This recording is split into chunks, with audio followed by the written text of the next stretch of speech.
Hello, everybody, and welcome to Philly with John Marks. As you know, I am not John Marks. My name is Rich Hoffman. I am filling in for John today. I am here with Tyler Zulli, producing and helping me out, helping me get through this hour that I am not normally awake for, but it is great to kick off the day at PHLY. And guys, the show is presented by BetParx and the BetParx Sportsbook. Parx Casino, this is how you win. You must be 21 and over, and gambling problem, call 1-800-GAMBLER. And guys, I want to talk about the Phillies. I think this weekend it really was an example of the good and the bad and having to take those two things at the same time. Because on the one hand, you have this series this weekend, Tyler, and it was rivalry weekend in baseball. And when you looked at the out-of-town scoreboard, I don't think the MLB really found 15 legitimate rivalries, but they decided to go with Phillies Pirates, the two Keystone State teams, and look, they had some rivalries in there. I saw Yankees Mets on Sunday Night Baseball. I thought Orioles Nationals, that's a good one, the Beltway series. Phillies Pirates, is that much of a rivalry? I don't know, especially because in Pennsylvania, there is one baseball team that means serious business and is like a legit franchise. I'm not saying the Phillies are perfect, but they certainly have an ownership that wants to win and, wants to do everything when they are a competitive team to keep them competitive. And then you have the Pirates, who are not that. And I think we saw that this weekend, a nice 3-game sweep for the Phillies. We saw that, but we also saw Jose Alvarado out for the whole playoffs and also suspended for 80 games during the regular season. And so we'll get to those two things as well. I really want to focus on Sunday, though, to start, Tyler. And let's start with the good before talking about the bad.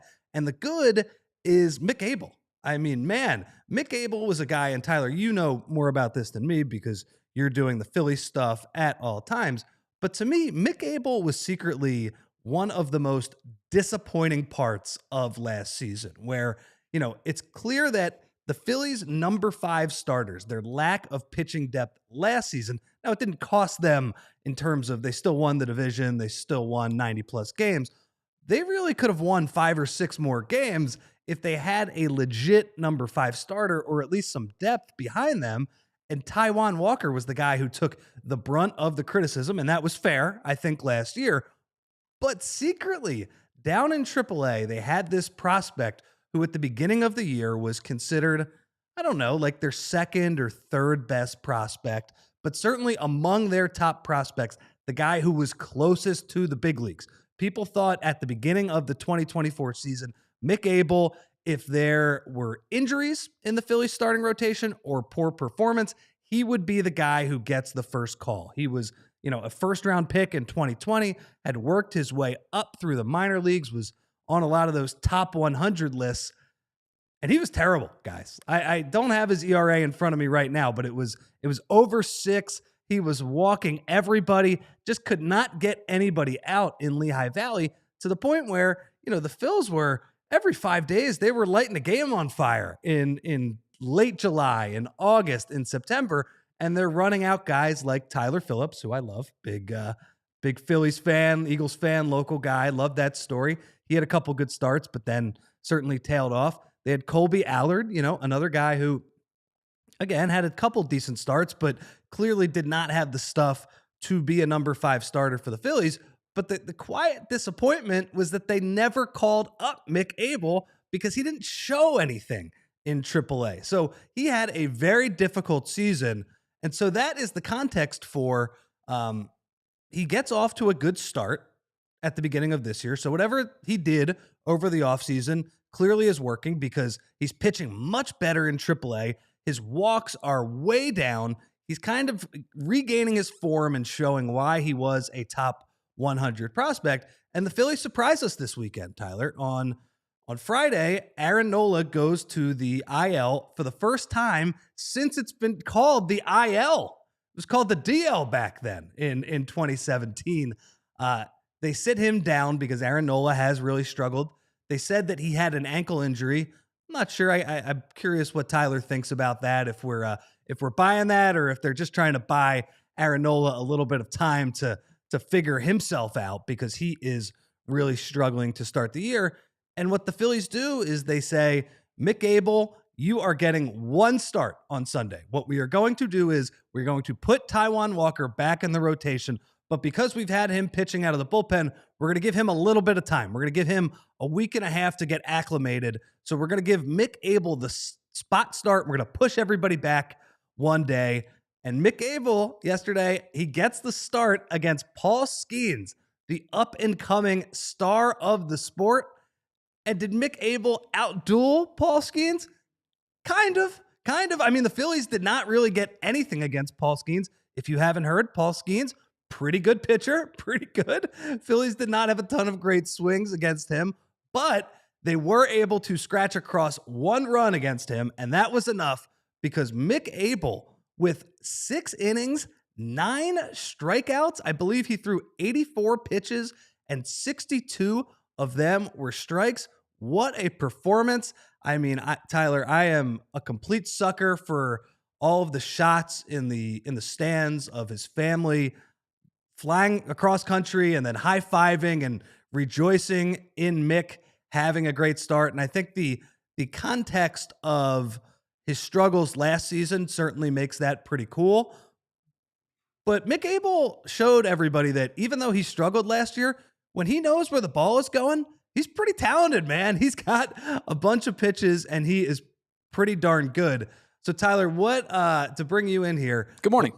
Good morning, man. What did you think of our guy Mick? His first start in the big leagues. He's only getting one shot for now, but he clearly showed that he has found something, at least at the beginning of this season, and he was terrific yesterday. Yeah, I thought he was excellent. And I said this last week. I said it with Pat Egan when we talked about prospects and talking about Mick Abel prior to us knowing that he was going to come up.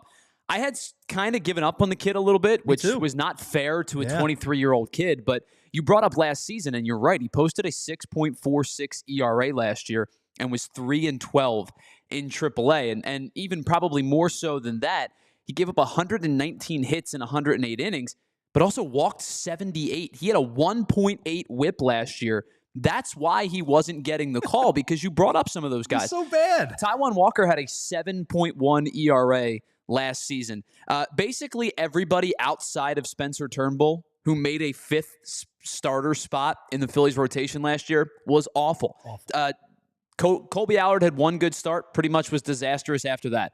Tyler Phillips, as you said, one good start, disastrous after that. Tyler Gilbert, the same thing. They were going to bullpen games. There was a mix and match every 5th day where the Phillies basically said, we've built up such a comfortable cushion that we are okay like giving up game 5 because we trust games 1 through 4. It really was unbelievable. They were lighting every 5th game on fire. And it didn't matter because they were up enough games in the NL East. But you're 100% right, man. They were completely throwing those games. And part of the reason was they had this top prospect who should have been there in that scenario to at least provide them competent pitching. Not what we saw yesterday, but at least just 3 runs and 6 innings, whatever.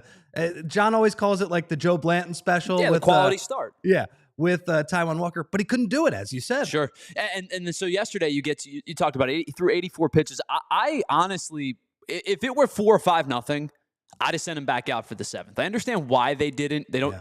You don't want to spoil a good thing. You don't want to have a team see him, 4th time through. And I will say this. Listen, the Pirates are a terrible offense, but I'm not going to take away from what Mick Abel did yesterday. He was efficient. He was effective. And somebody brought it up in the chat. The thing that he did well yesterday that he didn't do in years past, as I brought up with those 78 walks, was he threw a ton of strikes. He didn't walk anybody. He was ahead in most counts. The fastball command was excellent. He mixed in the curveball. You noticed the second and third time through the lineup, started throwing more sliders. Then he kind of just went heavy fastball, curveball overlay in the first time through. Started mixing through the slider a little bit more the second and third time. Gave up a little bit of hard contact, but he didn't get barreled. He didn't give up any runs. He was able to get out of jams. Struck out 5 of his first 6 hitters. Ended up striking out 9 in total, which ties a Phillies record for a debut with the team. Kurt Simmons, like, right? 1947 we're talking about. We're talking about almost 80 years ago that happened. So, like, just all in all, a really, really impressive performance from a guy that my expectations were keep you in the game. You're facing Skenes. If you lose, you lost to Skenes. You know, teams have tried and failed against this guy for a year and a half now.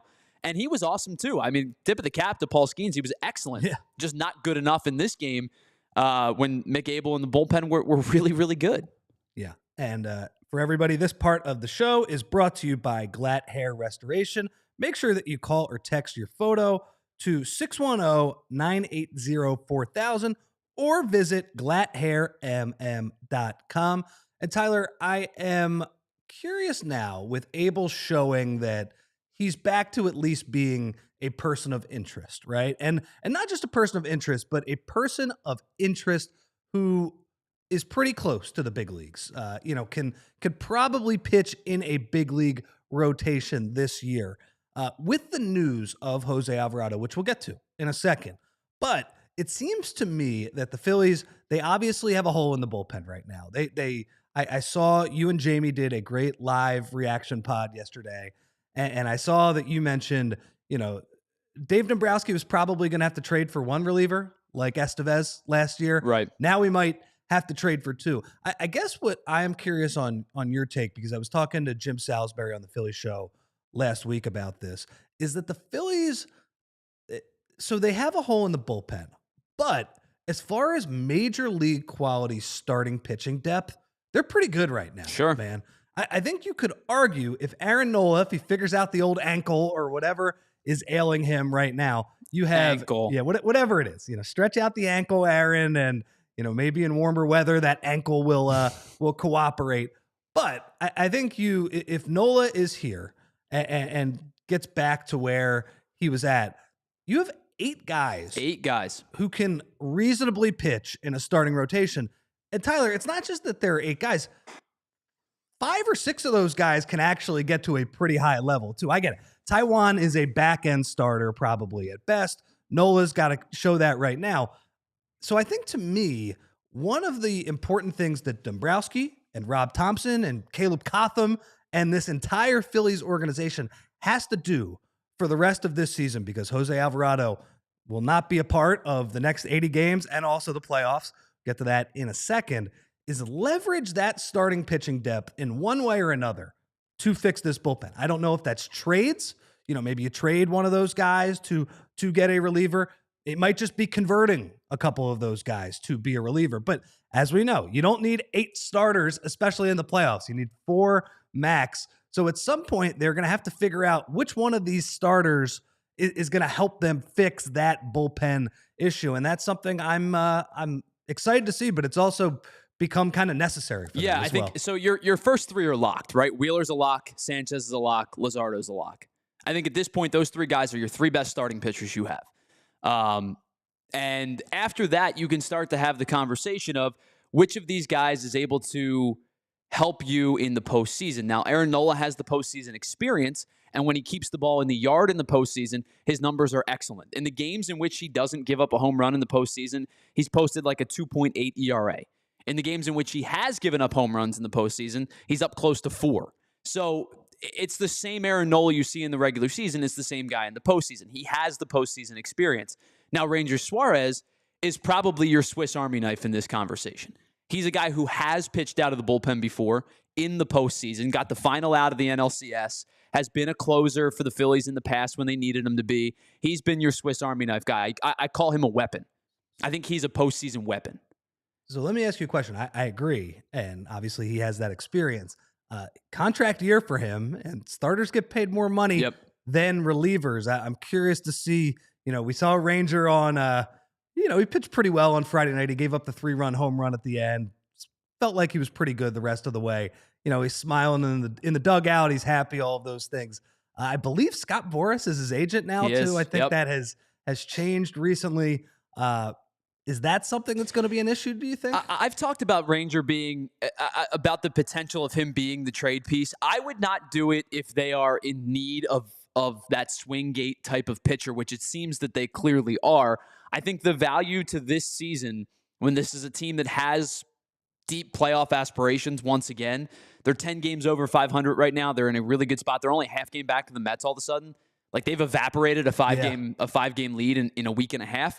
But I think that he provides you something that nobody else does, and that is the ability to do everything, at least knowingly, right? Maybe Andrew Painter could be that guy. Maybe Mick Abel could be that guy. But I know that Ranger Suarez has done these things. And unlike the other two guys that I just mentioned, the thing that Ranger Suarez does that's to no fault of those two guys' own is throws left-handed. And having a lefty out of the pen now becomes a pressing need because Strahm and Banks are not enough. Just the two of them without Alvarado. So I do wonder if maybe that eventually becomes the play, is that he, towards the postseason, becomes a high-leverage lefty out of the bullpen, knowing that you can go to those three guys, especially in the first round, in the wild card and into the DS. You can go to Wheeler, Luzardo, and Sanchez and feel comfortable with those three guys, and then you figure it out from there. It also does bring up the idea, though, he's probably your biggest trade piece in terms of immediate starter for a team who could use him in every fifth day role. And if you're going to lose him in free agency, which Right. I think we all believe is going to happen, they just have too much depth. They have these young guys that clearly look like they're ready. He would be the obvious guy to get moved. But yeah, I mean, it's funny. We were talking to Jim Salisbury last week, and I mentioned the idea, could they do the 2008 David Price thing with Andrew Painter? And Jim's point, which I think was a good one because he's around these guys a lot more, is that they have been very careful with Andrew Painter so far, right? They are building him up basically inning by inning in the minor leagues, watching every pitch he throws and making sure that kind of he is on the schedule. I do wonder if they're willing to break that schedule up, because being a reliever by nature is more unpredictable, right? Where when you build him up to 90, 100 pitches, whatever he will max out at in the big leagues when he comes up in July or whenever that is throughout the end of the season. It's a little harder when you are a high leverage arm in the bullpen and you got to get ready in like 3 or 4 minutes, right? And that's the type of thing. So I understand that as well. But honestly, watching the game yesterday too, Mick Abel, if you give him a max effort inning, I feel like he could be pretty good as well. And look, Mick Abel, he has the repertoire of a starter. I am very impressed that he's got the Phillies, the Zach Wheeler repertoire, where he comes up to the big leagues, and even though he struggled last year, he's got 5 pitches that he's going to throw. And I love that about the Phillies in general, that their starting pitchers have that variety, because just in general, like it's definitely going to be hard as a hitter to sit on one pitch when he throws 2 different types of fastballs. He's got a bunch of different off-speed stuff as well. But I do wonder if Mick Abel could also be an option. Anyway, my point is they are going to have to figure out this bullpen. And I think a big part of it is going to be figuring out which starting pieces you can either trade or move to the bullpen, because you're right. It's just not enough back there. Now, I will give the bullpen some credit. Jordan Romano, huge bounce back from him so far. He was... I know that Marlins start just continues to stick in everybody's head when, what were they up, like 7 or 8 runs? And he was it was 11-4 heading into the 9th. Yep. He was a complete disaster. But, now they're giving him super high leverage spots. He's getting out of the games. Seems like he's kind of an interesting character on the mound out there. Well, velocity's been better. Slider's been better. Like a ton of credit to the guy for bouncing back. This is not an easy city to pitch in when you are like public enemy number 1. And he clearly was through the first couple of weeks. He was terrible. He's been much, much better as of late. I'm a little worried about Orion. Like, even the outing yesterday was not good. Like, he gets in there and he throws, I think, 6 of his first 7 pitches were balls. And he walks the first guy and he has to hang a pitch yesterday to the first 2 guys get on basically because he can't throw a strike. And that has been the story of Orion, where, once a week he's going to look absolutely electric. And, but there are also times where he just doesn't know where his fastball's going. And that is an issue. So that is the good from the weekend. Like you said, Tyler, Phillies are now 10 games above 500, 15-5 in their last 20. Nice job bouncing back from a little bit of a cold spell at the end of April there. So they're in a good spot. They're going on the road this weekend or this week to play Colorado, and then they're going to Sacramento, which is where the Oakland A's now play their baseball. So a good chance for them to pick up some more road wins, 2 road series, but 2 pretty bad teams, an extremely bad team in the Colorado Rockies as well. We will talk about Jose Alvarado and a little bit of the fallout from his suspension after we talk to a few of our friends.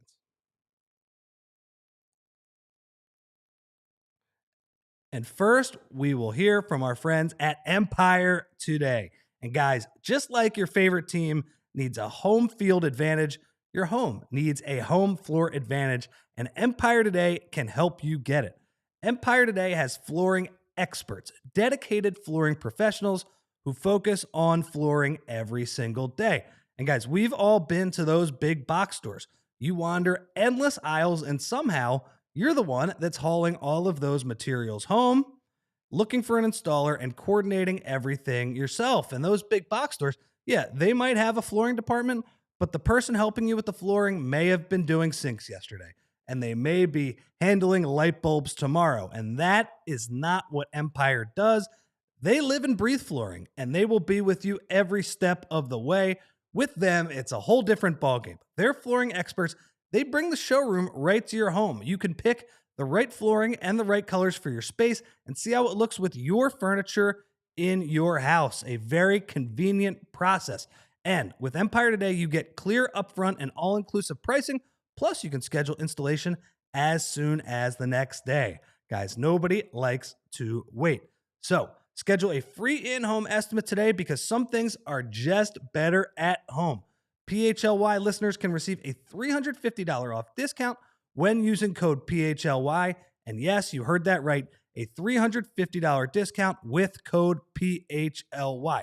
Restrictions apply. Visit Empire Today/PHLY for full details. All right, let me tell you about our friends over at GLAT Hair Restoration, because if Johnny Marks hasn't told you enough already, he's the walking testament of it. He looks great, and his hairline looks awesome. So if your hairline's been slipping and you're thinking about doing something about it, well, listen up. Here we go. Hair transplant. It's not just cosmetic. It's real surgery. And if you're thinking about having to go overseas to do that, well, think again, because GLAT Hair by Morganstern Medical is located right here in Bala-Cynwyd, and you're getting care from board-certified surgeons with over 30 years of experience. They follow strict U.S. safety standards. They deliver results that actually last. And the best part is, if you text them a photo of your hair right now, their team will take a look at it and let you know exactly what options make sense for you. There's no pressure. There's no forcing you into hair restoration before you're ready. It's just expert insights that is going to treat you like a one-of-one patient. You're not a number. You're not just somebody who walks through that front door. You are you, and they want to treat you like you and take care of your hairline and make sure you get the best results and treatment possible. So skip the travel, skip the risk. Get real care from a trusted local team. Text your photo or call 610-980-4000 or visit GLATHairMM.com. That's GLAT Hair by Morganstern Medical. Let's get that hairline back in the game. And welcome back to I'm used to doing some of the other shows. Welcome back to Philly with John Marks, presented by BetParx.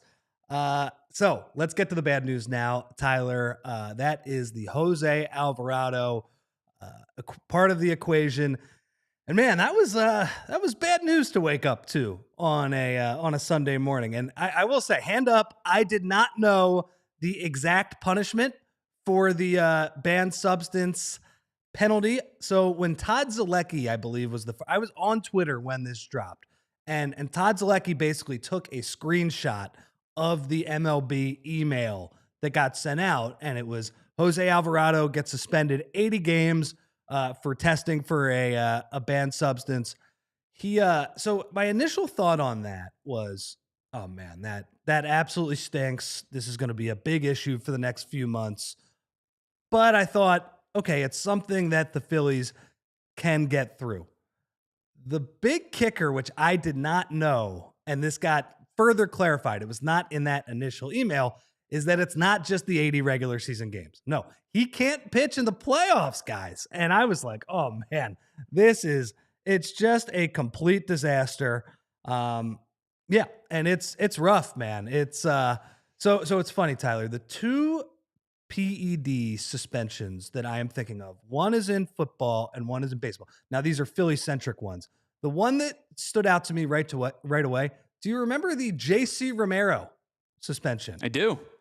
So I went back and looked it up. JC Romero, he went to a store in the Cherry Hill Mall in, I believe it was like July 2008. Went to a store, picked up a supplement. And by the way, stars, they're just like us, hitting the Cherry Hill Mall. He picked up a supplement and he apparently ran it through all the proper channels at the time. He ran it through a bunch of nutritionists. He ran it through the Players Association, even let the Phillies strength staff know. But for whatever reason, he got bad advice. And he ended up actually suing a few of these people. I think whoever made the supplement, that was he actually settled in court a few years later. But anyway, JC Romero got popped in the middle of that 2008 season. And I was like, wait a minute. JC Romero, he was very involved in the 2008 postseason that I still cherish dearly. He was the winning pitcher in games 3 and 5 of the World Series. Anyway, JC Romero, he found a way to get that to arbitration, Tyler. And the way that worked was, I guess there was some disagreement on what happened. He ended up serving that suspension, but it was at the beginning of the 2009 season. So he got to pitch all of the super important games and just miss basically all of April and May the next year. And the other one is Lane Johnson that I remember, where not only does Lane get hit once on that, and that's at the beginning of the 2014 season, he misses 4 games. The second time he gets suspended, and it is a 10-game suspension. And I was covering for Philly Voice at the time, Tyler. I was down at the NovaCare complex when that second suspension, the news came out. And I just remember it was one of those days where Lane is on the practice field and he knows that the whole horde of Philly media is going to go get him after the practice is over, because that's the big story, that Lane Johnson is going to get suspended for over half the season. And I just remember Lane, who I really like, and obviously has turned into, the best right tackle of his generation since then, and is just a great guy, mental health advocate, all of those things.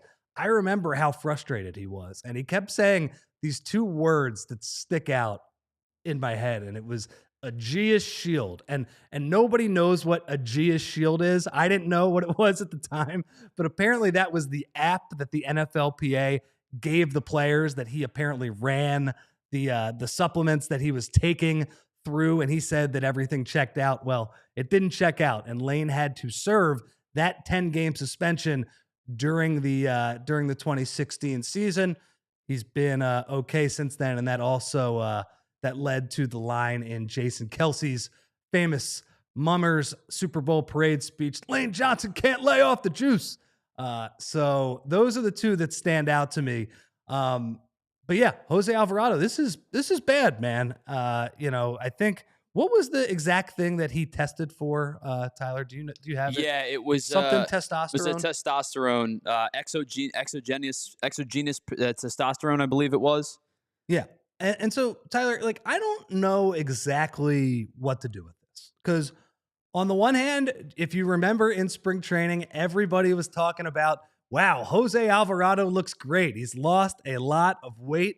And there you have yesterday, Dave Dombrowski saying it was a weight loss supplement that was banned. I don't know what to make of that, because on the other hand, you have our Jim Salisbury pointing out, well, the fastball is averaging a few more ticks this year than it did last year. Jose had the rough season last year, has bounced back in a big way at the start of this season, And I guess I didn't make too much of it because I just thought relievers are mercurial, right? Like, year to year, you don't always know what you're getting from a reliever. And Jose Alvarado is the classic. When he knows where the ball is going, he's as dominant as it gets. But there are some times where his stuff is almost too good and he can't locate it. So I didn't really think a ton of it. So basically, I'm saying I don't know what to make of this, whether this was him trying to gain an advantage or just negligence and just being dumb. But either way, it's really bad, and it's going to put the Phillies in a major hole, right? Whether it's the idea of, are they going to have to trade a better prospect that they did not want to trade because they need that back end reliever? I don't know what the right answer is, but I mean, this is a disaster, I would say. Yeah, I think that this is really, first of all, it's really unfortunate for this particular, it'd be unfortunate for any team, but for this particular team that was so thin in the bullpen, even with it pitching better over the last couple of weeks. I said on Friday, I was tipping my cap to Jordan Romano for pitching better as of late. And I said, if Romano finds form like he has over the last couple of weeks, and you can feel like you're comfortable trusting Kerkering, and I have inherent trust in Strom and Alvarado, maybe the Phillies only need to go get one big guy.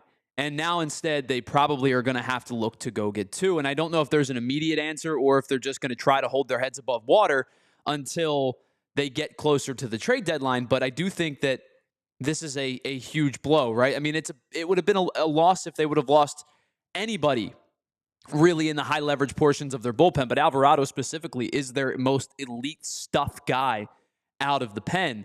This is a big time loss for the Phillies. And I said with Jamie yesterday, like, by positional group, this is one of the more devastating losses the Phillies could take.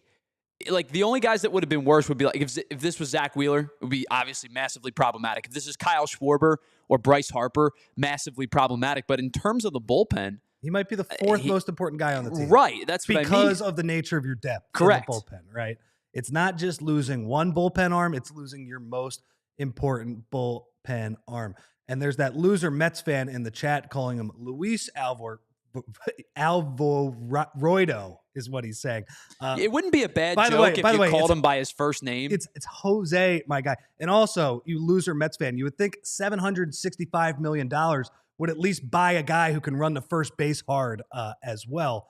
So, yeah, at least get the first name right. Come on, man. It's bad. It's bad. And I'm sure there are going to be a lot of Phillies fans. We have some people who are saying, cut Jose. Well, I don't think that does anything for you, right? Because he goes without pay for the next 80 games. He loses about half his salary, $4.5 million. And next year he's got a club option. And if you don't want to pick it up, you just don't pick it up. But I don't think cutting him at this point does it because he still can pitch in the final, what does it come out to be, the final 50 games or so, 45 games or so. They're going to use him in those final 40 because he'll need a ramp-up period, obviously. But they're going to use him in those final 45 games because they need him. Obviously, he's not eligible for the postseason, but like it'll be interesting though how they use him. It will be, right? Do you use him in the highest leverage situations? Because probably not right away.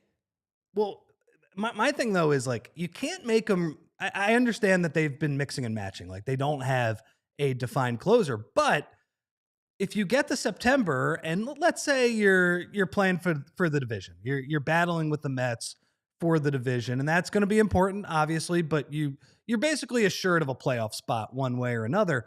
I'm curious, like, do they back away from him in those high leverage spots just because, I feel like it would be kind of weird to give him the ninth inning and then a week later in the games that really, really matter, that define your season in October, say, oh yeah, we don't have you. Yeah, I think that's probably certainly fair. I would say he'll probably pitch more towards like the 7th or 8th inning when he comes back. Yeah. And the other thing too is if he's not eligible for the postseason, but he can help you and he has a mindset of willingness to help you in the final 40 games or so, like Rob Thompson will probably just send him out there.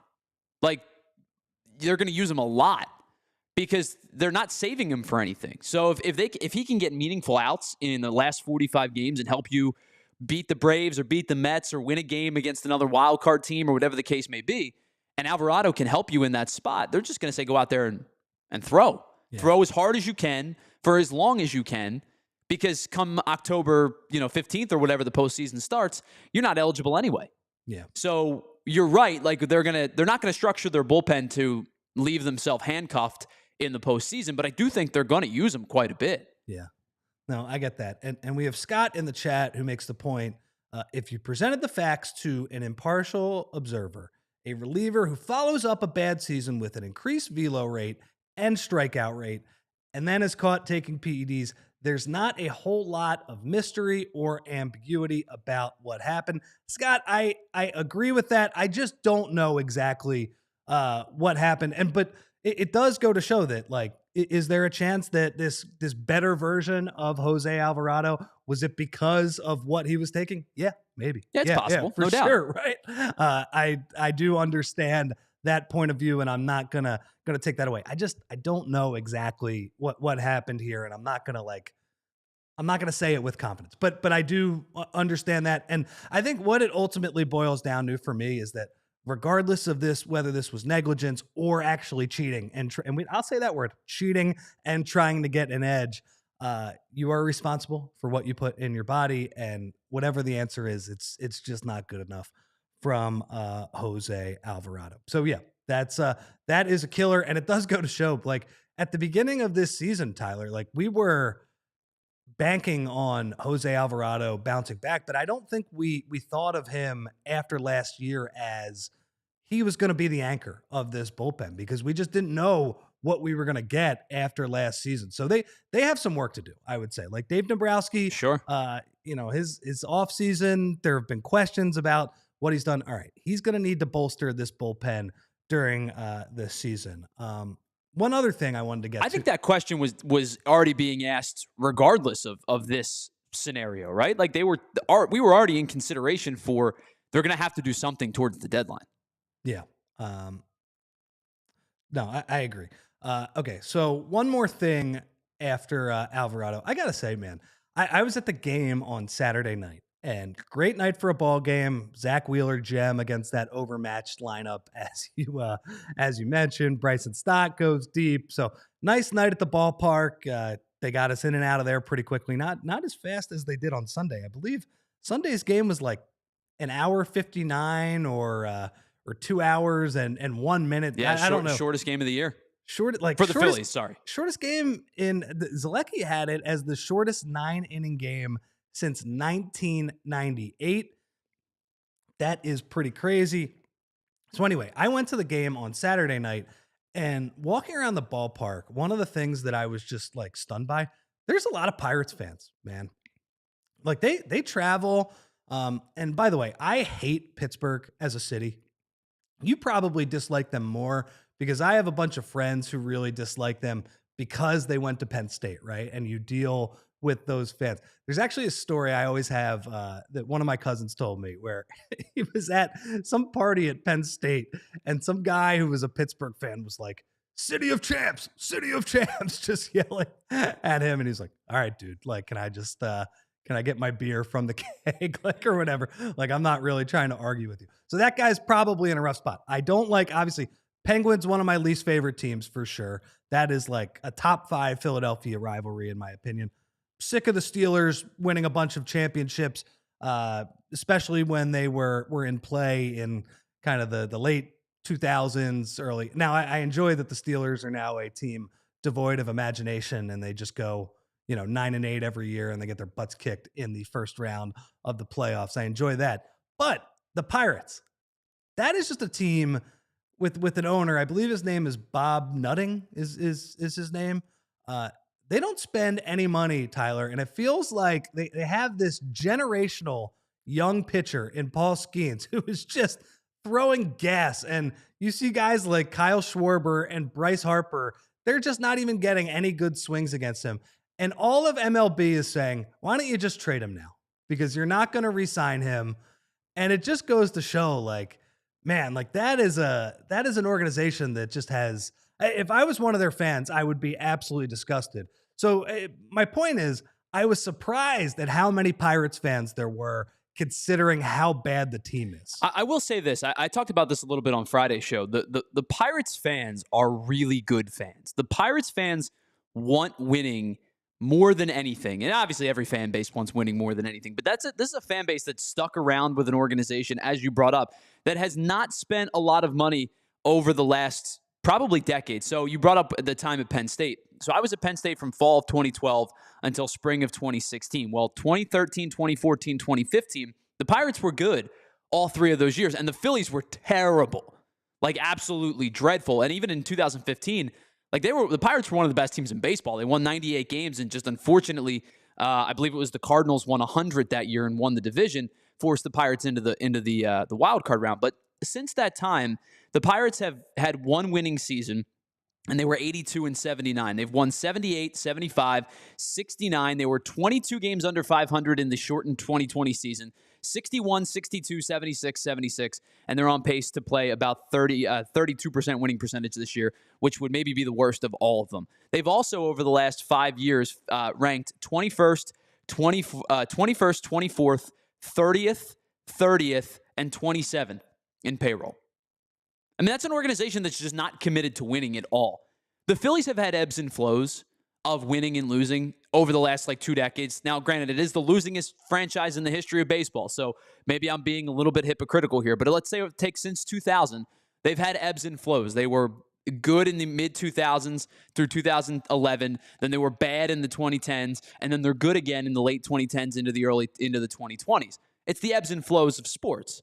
The Pirates, meanwhile, the Phillies drafted so poorly, so horribly before that bad stretch too. Like when they were competing for World Series, they were quietly doing just an awful job in the MLB draft, which explains a lot of that downturn you're talking about. The Pirates, meanwhile, have since 2000 have won less than 80 games. 1, 2, 3, 4, 5, 6, 7, 8, 9, 10, 11, 12, 13, 14, 15, 16, 17 times.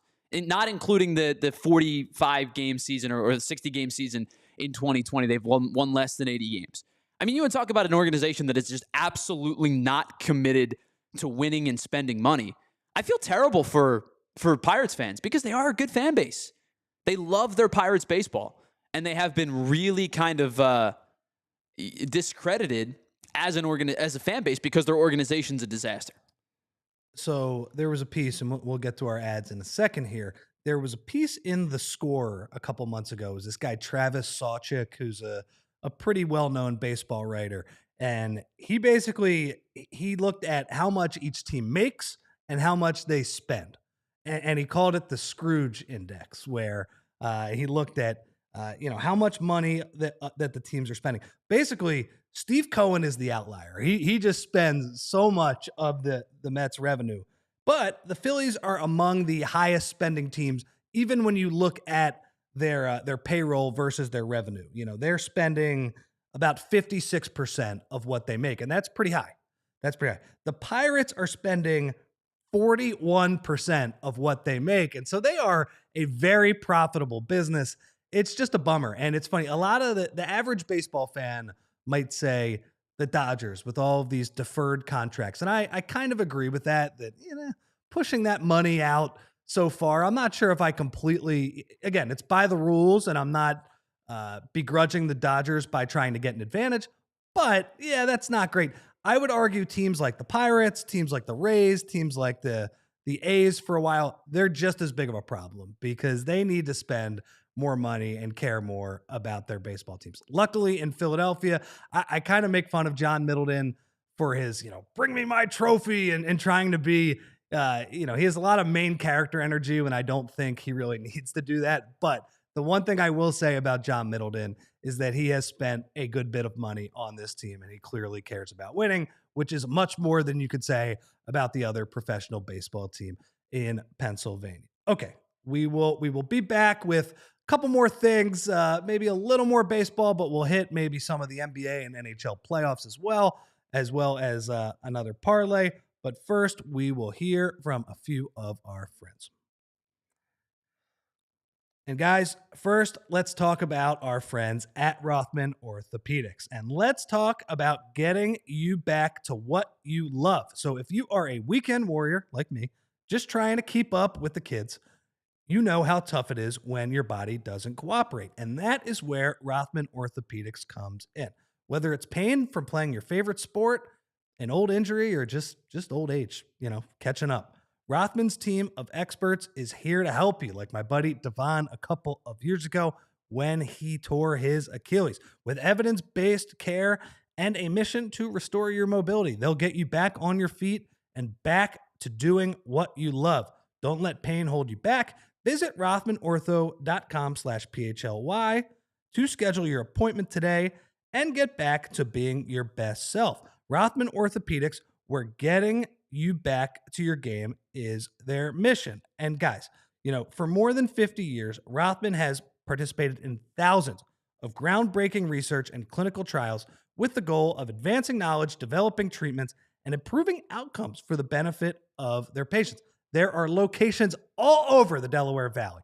It is very convenient, so head on over to Rothman, and for more information, visit rothmanortho.com/landing/PHLY. All right, let's talk about the BetParx Sportsbook for just a moment. Obviously, my casino of choice, but of course, the sportsbook of choice for the John Mark Show as well. Our BetParx Parlay of the day is coming up in just a little bit, but you can get in on all of the lines, all of the action, all of the spreads for tonight's pro basketball playoff games, a pair of games, for tomorrow's pro basketball playoff games, the 2 series left, just 4 teams remaining.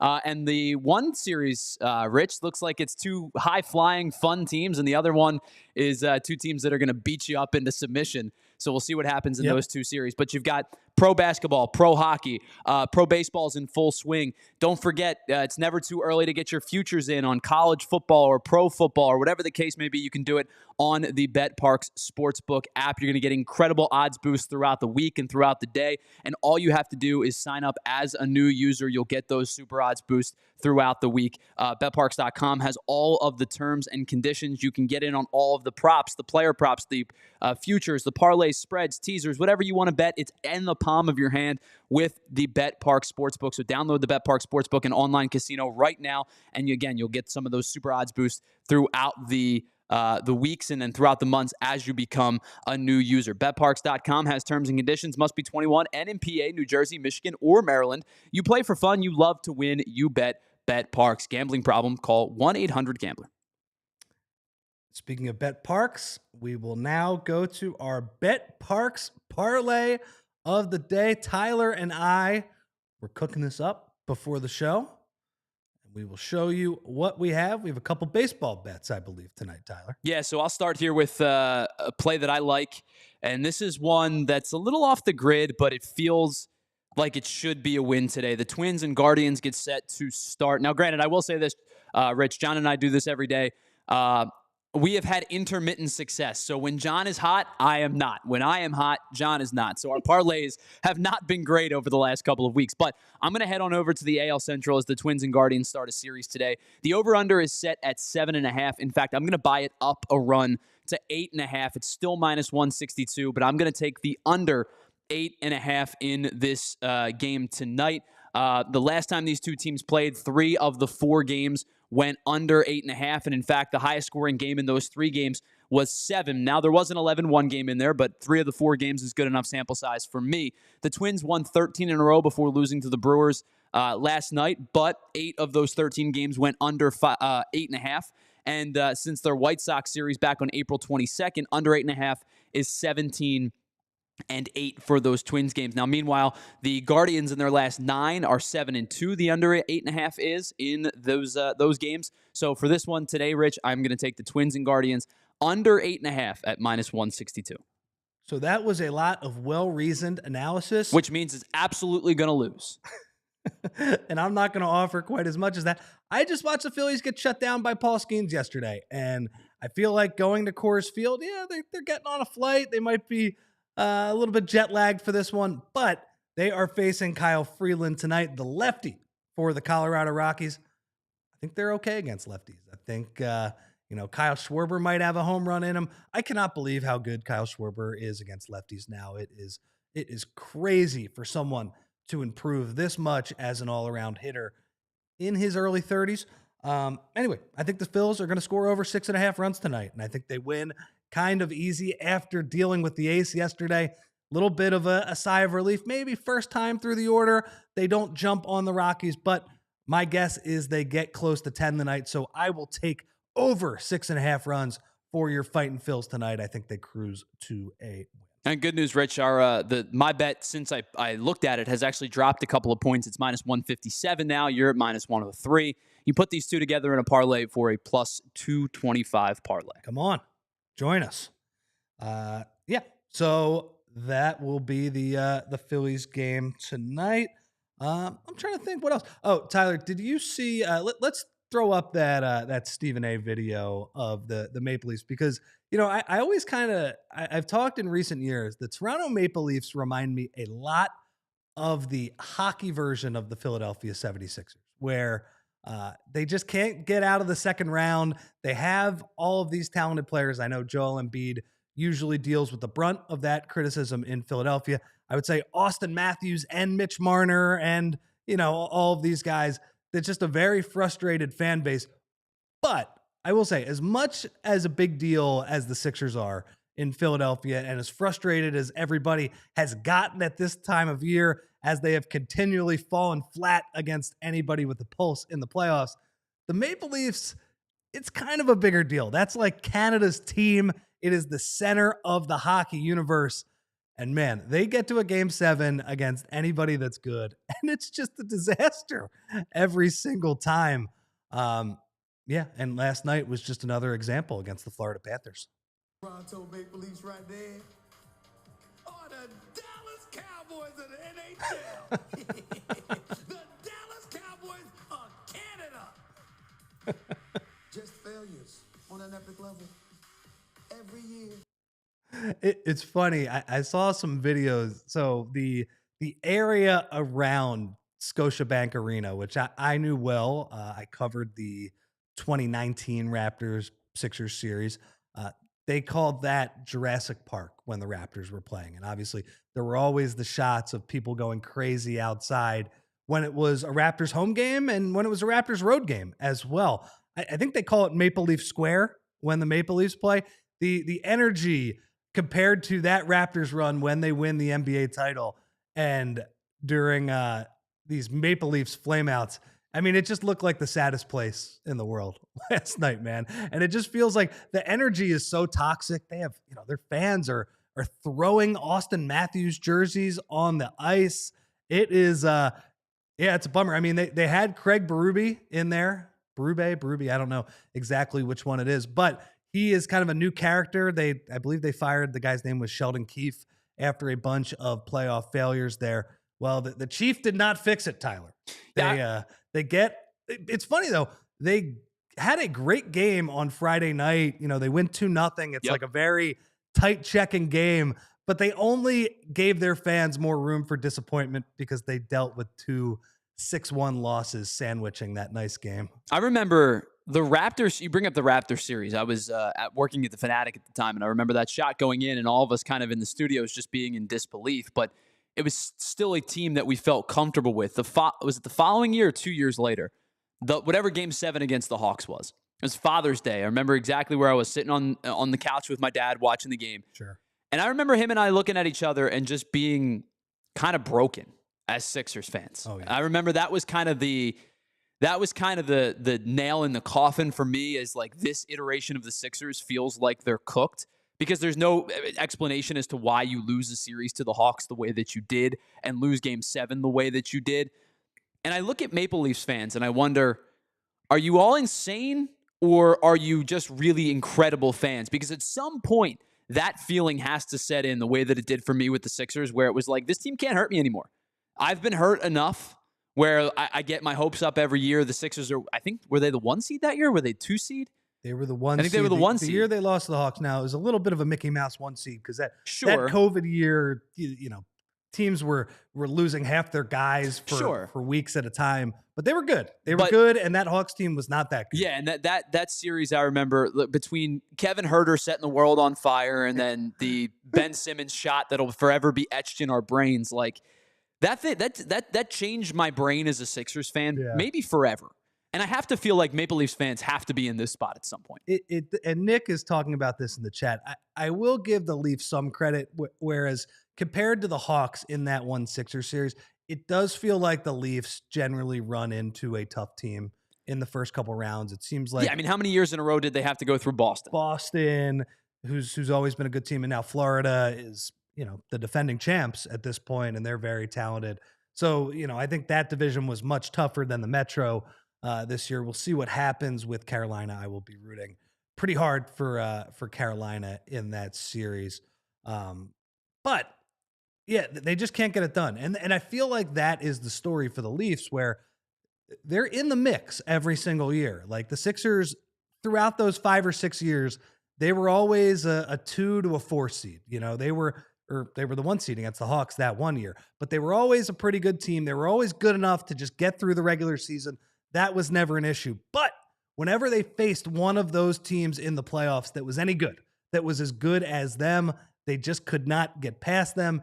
And I feel like that has mostly been the story for these Toronto Maple Leafs. And I think Mitch Marner is a free agent. I don't know quite as much about what the whole hockey free agency is like, but yeah, that definitely struck me for sure as like, man, those fans are going through it. I'm probably, Tyler, I'm like a sucker for when something bad happens to another fan base.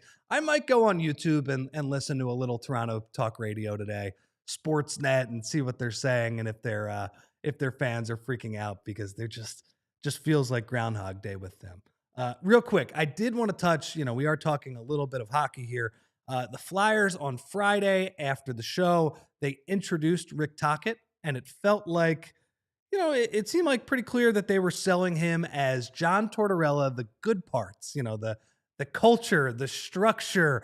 We want to play a gritty sort of way. We want to overachieve, and that we're probably not going to tank for, I believe the kid's name is Gavin McKenna next year, who's like the next hot shot top prospect. They don't really have plans on doing that. They want to be better next year, and then they want to really hit the gas the next year. Those are the good parts of Torts. But they also were like, yeah, but he's also not going to just bench guys for no reason. He's also not going to be a complete curmudgeon. I thought it was pretty interesting. Like, you see a lot in sports when somebody like Torts gets fired, they just hire a complete players coach, some guy who's quiet, who kind of lets the locker room take over, and he's not a dominating personality. It feels like the Flyers didn't go that far in this regard, where Rick Tocchet has a lot of old school sensibilities. He wants them to, play a tight checking game. He wants them to be physical like the old Flyers teams. But the difference is, okay, I'm not gonna bench Cam York and not tell him why he's getting benched, or Sean Couturier. What did you take from their opening? Yeah, I think they used I think Danny Briere used the phrase like great relationship builder like 45 times. And I don't think that was unintentional. Like, I think that was done at kind of to point some fingers a little bit at John Tortorella, because that's the one thing he was not very good at. And I think, for everybody that said, well, Tortorella's learned from the things that he has done and is better coached for it. Well, I don't think that ever was able to be seen, because this team was not ready to compete at that level yet. But like the throw the players under the bus thing at some point runs its course. As you brought up, benching guys and without really much of an explanation other than we've talked about it as an internal thing, kind of runs its course. I think about Tom Thibodeau with the Knicks right now. And Tom Thibodeau, pretty much everywhere he's been, is a coach that players love to play for because he gets the most out of them. And then over time, maybe this Knicks team is different because they're just a bunch of they just grind. Yeah. But over time, it runs its course because he works you to have death, right? That has been the book on tips. And so sure. I think about those type of coaches that eventually run their course. And you brought it up. At some point, you would think you swing back the other way and goes players coach. Tocchet doesn't go as far to that other side of the pendulum, but they did bring up the relationship building multiple times. And I don't think that was unintentional. Yeah, and we'll see how that plays out. I know people talk about how the JT Miller, Elias Pettersson feud, maybe that wasn't Rick Tocchet's fault, but he certainly didn't solve it in Vancouver this year. Yeah, it'll be curious. It's funny, in watching Charlie and Bill and reading Charlie's coverage, the thing that struck me about Torts is that, yeah, he was very frustrating at times, but Rick Tocchet, he had that great season last year, and it felt like a lot of the things he can't control, which is what was the team's shooting percentage and how well did the team's goalies play, which I'm sure he probably has some impact on instilling a style of play. Those things were off the charts in like an unsustainable sort of way.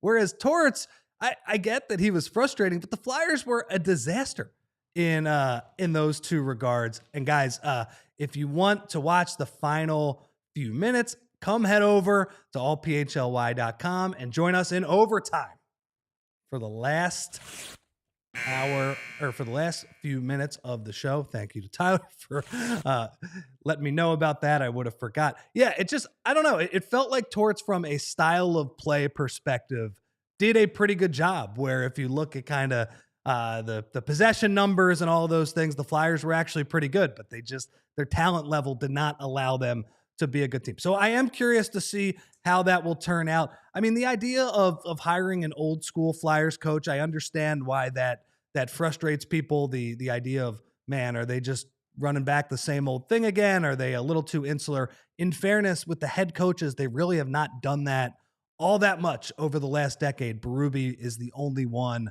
who was a former Flyers player.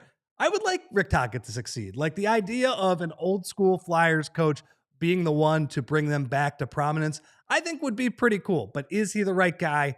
I don't know exactly. Well, and you brought up the cap space thing, and it feels like it's going to be a kind of dip the toe this offseason, bring a guy or two in, a veteran that can help stabilize a little bit, and the next offseason is going to be the shoot for the stars moment. So they have about $27 million in cap space this coming offseason. The following offseason, right now they're slated for 57, and the report is the cap is supposed to go up by almost $10 million. It's 95.5 or so right now. It's projected to go up to maybe almost 104, 105.